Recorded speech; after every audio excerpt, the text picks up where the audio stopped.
Hey, it's your boy Chris coming to you live from the basement with another episode of Facts Over Feelings. I appreciate you tuning in with me. But without further ado, we're just going to kick this right in. So, I want to get one thing straight. You're not crazy. You're not. Things feel off right now. I know that was the title of my last video, but they are off. We're watching people stage fake proposals for content. We got presidential power plays happening on trade. Kids can score 21% on a test and still pass. That didn't actually pass, but it was really proposed, and that's crazy to me. And somehow we're arguing whether AI is dangerous while using it to write dating bios. So, welcome to the performance. And here's the twist. The show isn't new. We've just turned the lights up real bright. So in this episode, we're going to cut through some of that noise. We want to unpack main character syndrome and what it's doing to your brain. AI, how to actually use it without sounding like a crypto bro. Larry Hoover, why people want him out and why it might not even matter anymore. And the courts, declaring something illegal and then letting it roll anyway, because that's where we are right now. This show isn't about left or right. It's about real. It's not about making you mad. It's about making you think. And if that resonates with you, I need you to do three things for your boy. 1, click the like button. 2, hit the subscribe button. 3, turn on the alert buttons, because the truth doesn't trend, but it still matters. So without further ado, let's just drop the mic and get straight into it. So we talk about this main character syndrome. I know everyone has kind of heard about it. They've seen it. But I want to dive into it a little bit more because it's weird. It's weird, bro. There's no other way to put it. So here's the key fact of the segment. Mentions of main character energy on TikTok have surged over 900% since 2021, often linked to narcissism, isolation, and performative self-branding. So let me tell you about this story real quick. This happened to me last summer. I was out with my wife and some cousins. We're at this rooftop restaurant, midday, full crowd. There's a married couple sitting next to us, ring is on, matching outfit, all the totally normal shit that people do, I think. They eat, they drink, and then they set up a tripod and stage a full-blown fake proposal in the middle of the restaurant. Like, down on one knee, gasp, applause, the whole thing. The crowd's clapping like they just witnessed, I don't even know. It was wild. And me and my wife, we're kind of just sitting there like, did anyone notice they came in married? Like, she had a ring on. Like, that rock was noticeable. And I don't know, that wasn't a proposal. It was just performance. And that's the era we live in. So I want to show you something real quick. And basically, for here, it's a clip that I've been seeing on TikTok. Bunch of different clicks. Good, baby. On TikTok. You look good. Yeah, I know. You look good, baby. You look good. Yeah, I know. You look good, baby. You look. That's just one. You look good, baby. You look good.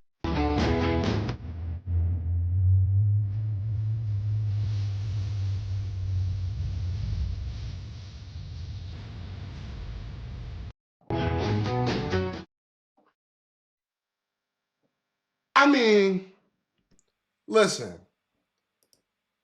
It's not just a trend, it's a worldview. Over 5 billion views on TikTok, up 900% since 2021. Like, come on now. We've created an entire culture where people don't just document their lives, they direct them. Everywhere you walk downtown is a trailer. Every coffee run's a character arc. And you know what gets lost in all of that? And that's probably the part that drives me to crazy about us all is you're missing the truth. You're missing the stillness. You're missing the civility, the ability to see people more than just background extras. You know what I mean? Like, think about that. Like, we don't connect, we curate. We don't feel, we filter. We don't ask what's true, we ask what fits the brand. I mean, look, I know everyone wants to build a brand, but there has to be a line, right? And here's where it gets dangerous. When everyone's the star of the show, no one knows how to be a part of a community.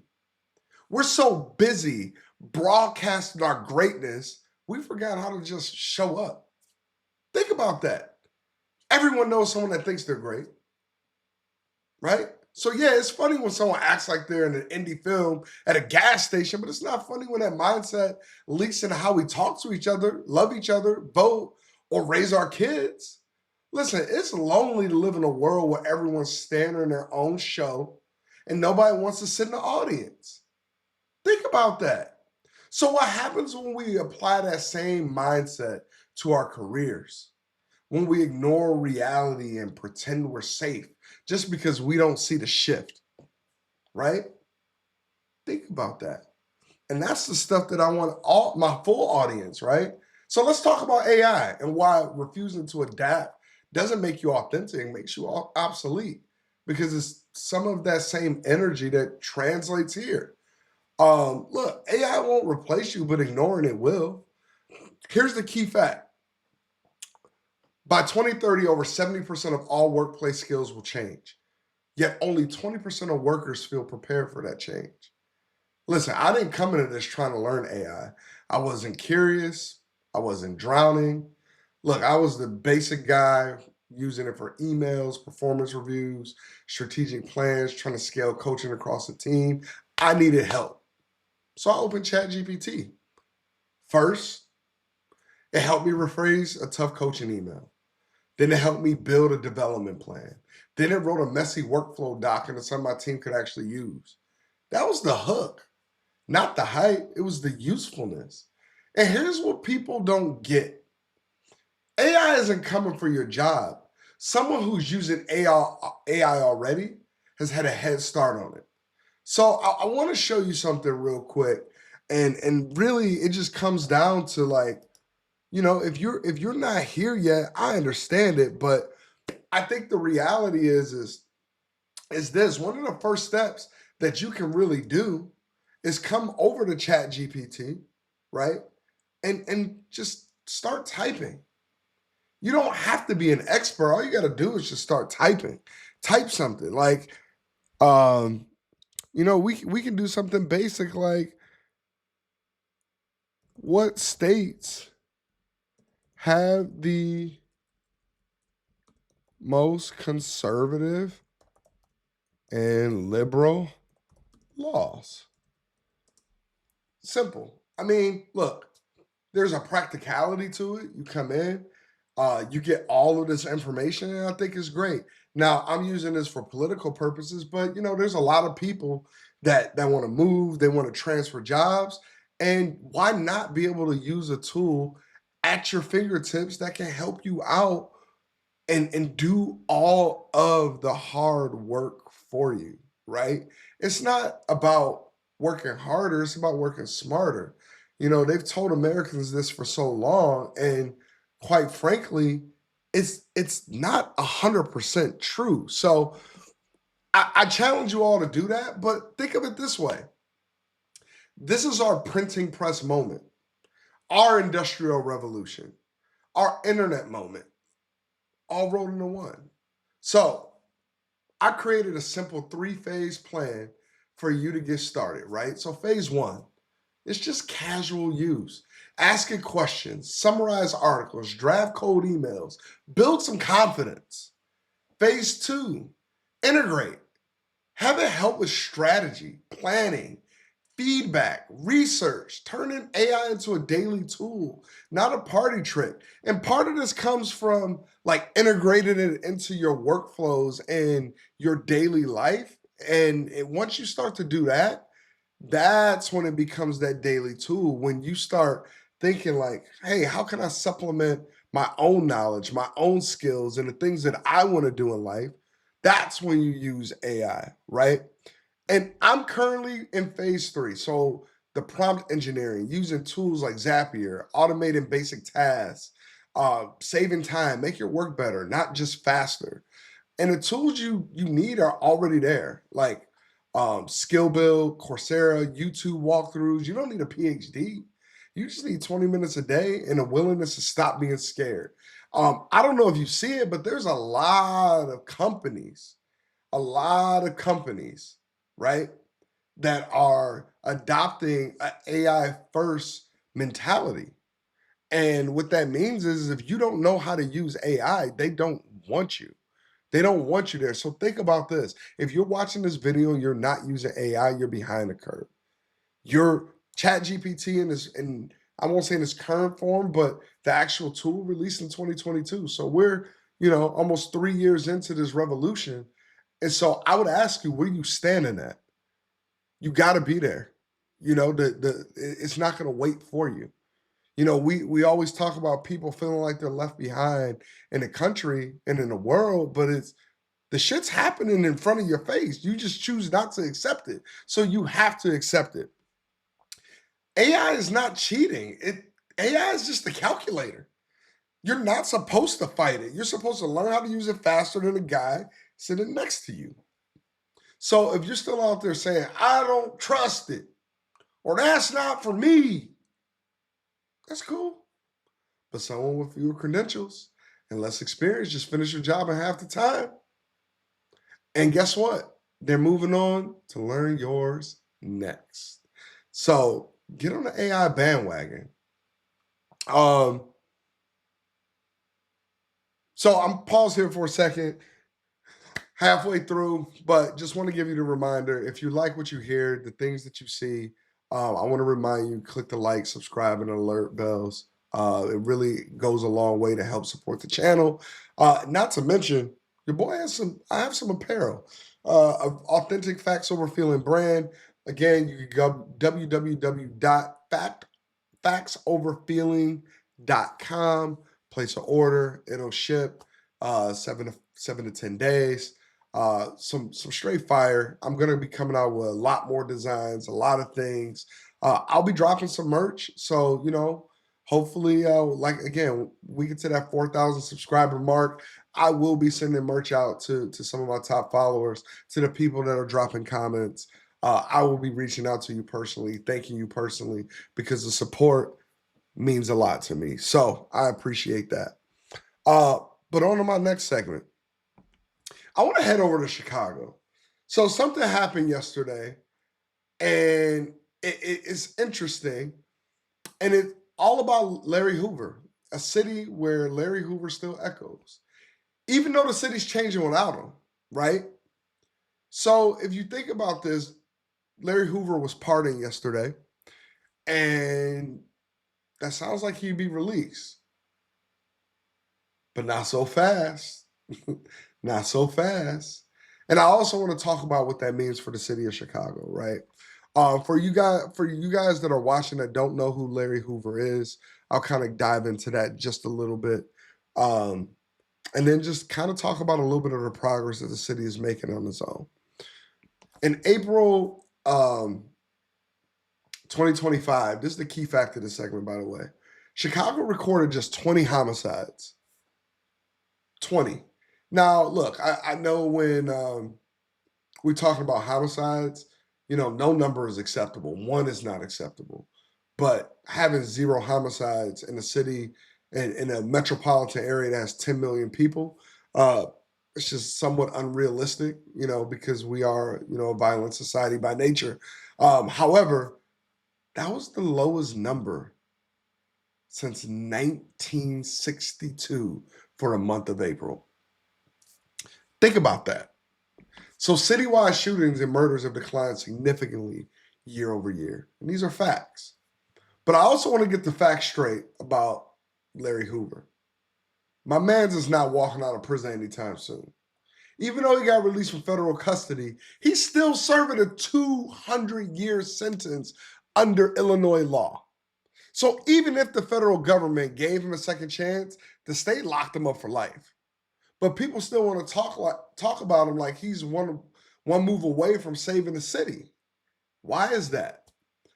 Because in the 1970s, Larry Hoover just wasn't feared. He was followed. Some saw Hoover as a stabilizing force, structured, disciplined, capable of uniting people who otherwise probably wouldn't even be in the same room. In some communities, especially among old heads, there's still a perception that if Larry Hoover were out, violence would drop, unity would rise, and the streets would fall in line. because that's how old heads think. But that perception is just that, a memory of a certain kind of leadership in a different time. Today's Chicago is moving forward without them. And so I'm here to tell you what's really, really happening. And this right here, this is amazing to me. So check this out. So come over here with my screen share. So again, I brought out this key stat that Chicago concluded its least deadly single month in more than a decade. It's crazy. Also saw fewer homicides than any such month in more than 60 years. But like, it's crazy to even think about. It doesn't even make sense. Doesn't even make sense. Throughout the last month, 124 people were shot, 109 separate shooting incidents, totals that were down 40% and 37% respectively compared to the same month last year. That's a massive decrease. There have been 116 homicides recorded in total so far in 2025, which marks a 24% decline compared to the first 4 months of 2024. The total number of shootings, 404, and shooting victims, 461, in 2025 are also each down more than 30% compared to last year. So why is this happening? Like, you watch mainstream media, you hear everything about Chicago, you think it's a shithole. But in reality, Chicago's probably one of the most beautiful cities in the country. If it's not top 2, it might be number 1. I'm just keeping it real. And I live in the greater Chicago area now, but I wasn't born and raised here. But look, if you come down here on a hot summer day and you do the river walk and or you walk down a Mag Mile, or you head over to Fulton Market, or one of the 300 different neighborhoods around the city with so much culture and so many things to see, it really illuminates it and brings it to life. So I wouldn't get so caught up on what you hear on TV, because this shows. Think about this. Robberies in 2025 are also down 36% year to date, while motor vehicle thefts are down 30%, and carjackings are down 54%. 54. So what's happening? What's happening? I'll tell you what's happening. So one, peacekeepers, 1,200 plus trained community members diffusing conflict before it erupts. CRED, Ready, CP for P, not just talking, they're working daily with high-risk individuals, offering therapy, jobs, mentorship, law enforcement changes. CPD is removing 35 plus for illegal guns every single day, and actually partnering with community groups. We're talking about real structure, actual progress. Like, and here's the kicker with all of this. It's starting to work. If you look at the crime in the city, it's down year over year for the past 5 years. Homicides down, shootings down, carjackings and robberies also down. So yeah, like, Larry Hoover's name still carries weight, but respectfully, we don't need mythology. We need momentum. And that's already in motion. That's already happening. It really is like a sight to see. You know, even I'll tell you this, and this is just a transparent story for me. I remember when when I had the option to move here with my job back in 2021, I was nervous. I was really nervous. And at the time, my job required me to travel around. And look, I'm not from here. There's unfamiliar places in front of me. And so I was nervous. But once you move here, and it's like any major city, once you learn how things work, where to go, what times to be out, what times you can't be out, you know, it's risk management. Nothing good happens after midnight anyway. I'm gonna just call it what it is. So, anyways, the city of Chicago is making great progress, and it's a beautiful thing to see because it truly is an American gem. It's a architectural marvel. I highly recommend if you come to the city, do the architecture tour at least once. I know a lot of people that grew up in this area that have never done it. I've learned so much about the irrigation systems, about the city burning down, why it's called the Windy City, how our blocks were designed, um, just so much about different architects from around the world. Some of the best buildings in the world were designed by a woman from Chicago. It's crazy. It's crazy. So, with that being said, Chicago's an amazing place. I hope to see it continue to do well. And look, next topic. You know, when I think about what we just talked about, we were talking about street level leadership. Now we're talking about legal loopholes. So my media subject, and hopefully it won't be the longest one, but it's something that we definitely need to discuss. Um, let's talk about the government. Because when a federal court says this is illegal and the administration says we're doing it anyway, we've got a bigger problem than just tariffs, right? Tariffs were ruled illegal yesterday. So some of you might be asking, why are they still alive? So I'm gonna break this down for you in a way so that you all can understand a little bit more. But the key fact yesterday is a federal court ruled Trump's Liberation Day tariffs illegal under IEEPA, but an appeals court immediately stayed that ruling, keeping the tariffs in place. So I really want to take a second to unpack this because there's a lot more happening here. So, as everyone knows, unless you've been living under a rock, Trump wanted to impose sweeping tariffs. So, he used a law called IEEPA. It's the International Emergency Economic Powers Act. It was passed in 1977. It was essentially meant to give the president power in real, rare national emergencies, like when foreign governments pose a threat to U.S. national security. So think of it this way: like, think of it as, when we need to go freeze Russian bank accounts or blocking assets from Iran, not necessarily slapping a blanket tariff on Canadian aluminum. But Trump declared that foreign trade practices were a national security emergency and used that declaration to launch tariffs across the board. The U.S. Court of International Trade said no, that's not what IEEPA was designed for. You can't use emergency powers to override Congress and reset global trade on a whim. And so where Congress comes into this is because Congress has the power of the purse. And so when you think about the power of the purse, that's the ability to, write law to collect money and spend the money, right? So it's really that simple. They ruled it unconstitutional.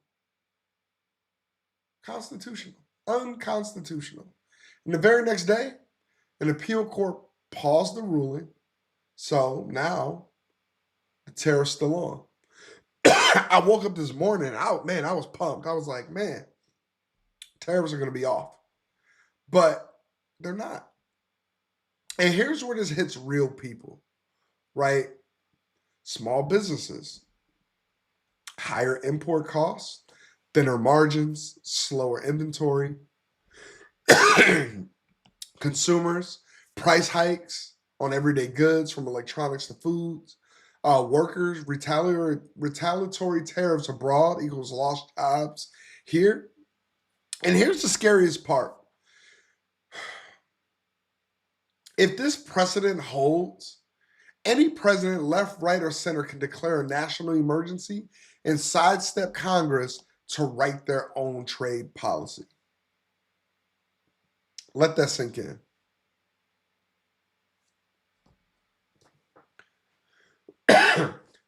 What started as a tax fight, it becomes a power grab. One law becomes the backdoor to an entire economic reset. Think about that. So what do we do? What do we do in a situation like that? I said this last time, but as people, there's power in community. There's power in just us. This is why I'm talking about topics of like the main character syndrome. Because we need to call that shit out. We need to call it out, make people start to try to care again about loving thy neighbor. Because we are more powerful as one. All of these distractions, TikTok, YouTube itself can even be a distraction. I don't want it to be because there's so much fantastic info out here to help you be great, but the real power is in community. And so, as a community, what we need to do is we need to demand accountability. We need to pay attention to precedent. And we need to stop pretending democracy just runs on autopilot because it really doesn't. And I think the other thing that I want to highlight here is, when you think about this, and I heard this, I watched another podcast called Secular Talk with Kyle Kalinske. And the thing about it, and he said this, and I was like, man, that's so true. Character really, really matters. There's so many people that are out here like, I don't care what you do as long as you get shit done. I don't care what you say as long as you get shit done. But I think we're starting to see what happens when all you care about is getting shit done.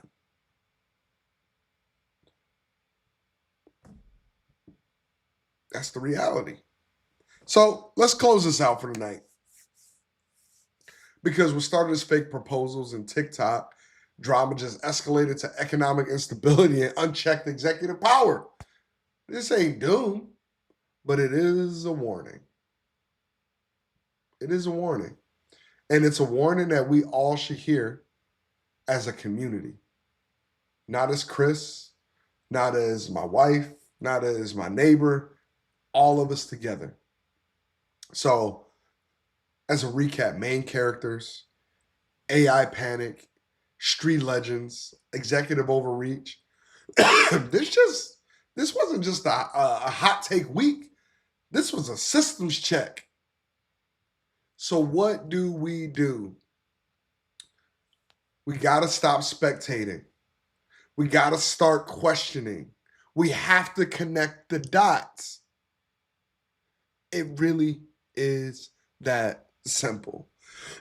So I appreciate you all for really rocking with me. And if you're still here, please like, comment, subscribe, ring the bell, share it, argue with me in the comments, respectfully, of course, or else I will roast your ass. And if you really want to support, grab the merch. Enter some giveaways when I lock them in because opinions are cool, but skin in the game, it hits different. And as always, truth never goes out of style. I appreciate you all, and I'll see you next time. Thanks.